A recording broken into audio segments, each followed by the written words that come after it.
Today on Israel Hayom Insider, situations of violence and war, such as the Israeli-Palestinian conflict, frequently give rise to severe human rights violations.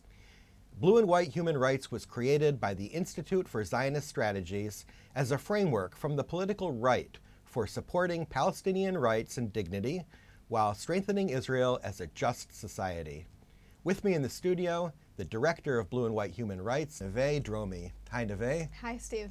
Nave, between B'Tselem and Amnesty and Human Rights Watch, it seems like there's no lack of human rights organizations. Why is there a need for Blue and White Human Rights? It's a good question, and the answer is in the question, because all the human rights organizations that you mentioned coming from the left. I would even say sometimes from the radical left. Okay. And what happened is that Israel became something to bash. Israel, human rights became a tool to bash Israel. We don't always see the concern for human rights. And what we aim to do is to break the monopoly of those organizations regarding the human rights discourse and to offer something new. A human rights discourse which is moderate, which is taking expense the complexity of the situation that we live in, and give the people something to actually deal with. But the rights themselves should be universal, right? There aren't right-wing human rights and left-wing human rights. They're just human rights. Of course, that we want every human being to get all the human rights that they deserve to. And of course, there are human rights which are universal, but we shouldn't forget that there are also particular cases that we're dealing with. And what's happened between Israel and Palestinians is not the same as other places. And what we see is that our different places which have a much more awful human rights violation don't get the same spotlight as Israel. Israel is being held for a different standard, a higher standard, and what nourish it, some of it, is those organizations that twist the reality, makes it much more extreme, and then present it in a twisted way. Okay, but what do you see as the human rights violations, let's say the main human rights challenges in Israel and Judea and Samaria today? I think that what happens in Judea and Samaria is that we have a reality. There is no decision about those territories, what to do with. No political decision. Yeah, there is no political decision. And what we want to do is, in this reality, to offer help when needed, if needed. And we've seen that many organizations during the years, some of them exist for 20 or 30 years, always put pressure on Israel to take a political step to do something. It never helped the human rights of the person that need those human rights help. If you call to stop the occupation, how does it affect the simple life of the Palestinians? Well, would you say that a 100-year-old plus war and let's say a 51-year-old, whatever you want to call it, occupation, administration of the territories, makes human rights violations inevitable? I think that we always, every day we see human rights violations. And the question is, how do you deal with it? How do you try and to improve it or to prevent it? And if you can't, as organization, do something, if you want to call it occupation or even to annex the territories, as organization, we don't call for either of those.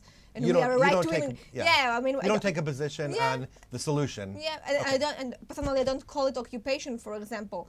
But we think that we can help in the daily life of the Palestinians, and to help them get permits for a health in Israel, to get to work in Israel. Tell me about that. You've got a health program called Moral Medicine. What is that all about?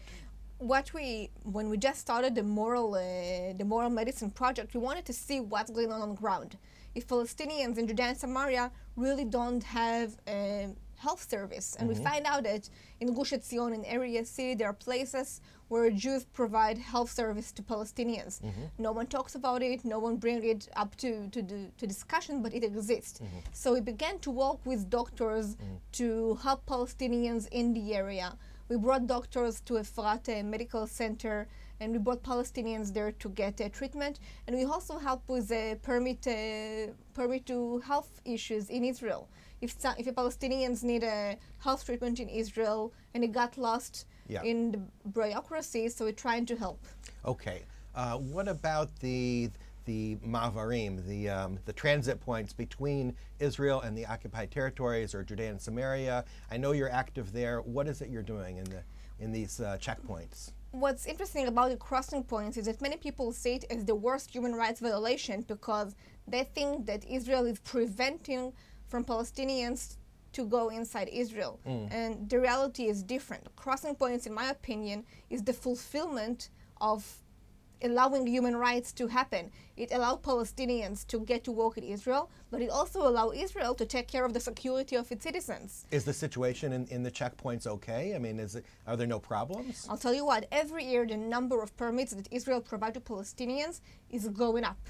Okay. So the crossing points these days need to be larger, need to go through some process of building to look better and to provide a better service to the tens of thousands of Palestinians that are crossing there every day. And Israel is working to do it. It's working to improve the crossing points. Today, some of them doesn't look very good or doesn't provide a good service for Palestinians. So it has to be fixed, and Israel does that.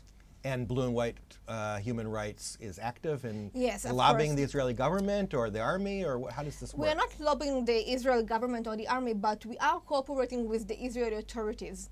I mean, this is also a difference between us and other organizations, that we're not going against the authorities, we're working with them. If we see something which needs to be fixed, we will approach to the authorities and try to talk with them, tell them about the problem, so they will address it and not just attack them without giving them an opportunity to respond to it. And I think also what's interesting is that many times I meet students. We also do tours in the crossing points and we give lectures. We meet students from abroad and they don't know that they can be a Zionist and a human rights activist. They hear that the crossing points is the worst violation of human rights, that we are an apartheid state because there are crossing points. And when they come here and they see that you have the opportunity to also take care of security of Israel and provide a security for freedom from movement, they realize, okay, so what they told me until now, that if I support Israel, I can't be a human rights activist, or if I'm pro-Israel, then I'm definitely a human rights violator. It's not true. I can be both. And this is also something that we do as an organization, is to give people the knowledge that you can do that. You can be a Zionist, a great pro-Israel activist, and also a human rights activist. Nave Dromi, I want to thank you very much, and I want to thank the viewers for continuing to follow us on Facebook, on Twitter. Send us your feedback. We love to get it, and we will see you next time.